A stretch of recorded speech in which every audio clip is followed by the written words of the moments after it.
Good morning বন্ধুরা, আশা করি তোমরা সবাই ভালো আছো। আমিও খুব ভালো আছি। তো এখন ঘড়িতে বাজে প্রায় 7:30 মতো। সকালে দেখো বানিয়েছিলাম ব্রেকফাস্টে ঘুগনি আর পরোটা।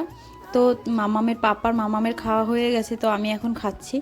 খাওয়ার পর এই যে অনেক কাজ আছে আজকে। আজকে যেহেতু সানডে, অনেক জামা কাপড়ও কাচতে হবে। আজকে মেঘলা মেঘলা ওয়েদার বাইরে। তো এদিকে দেখো দুপুরে হবে এগ বিরিয়ানি, এর জন্য এই যে ডিম আলু সেদ্ধ বসিয়েছি। তো আমি তো বিরিয়ানি ভালো বানাতে পারি না, তাই মামামের পাপা আজকে বাড়িতে, যেহেতু সানডে মামামের পাপাই বানাবে। তো এদিকে দেখো আমার একটা নায়িকা থেকে পার্সেল আসছিলো, সেটাই আনতে গেছিলাম নিচে। তো এই যে এইগুলো অর্ডার দিয়েছিলাম নায়িকা থেকে। দুটো লিপস্টিক ছিল, একটা ক্রিম ছিল লোটাসের, আর একটা ক্লিনজার, এগুলোই দিয়েছিলাম। আর দেখো এই যে এদিকে বিরিয়ানিও কমপ্লিট, এদিকে মামামের পাপা বাড়ছে, সবাইকে দিচ্ছে।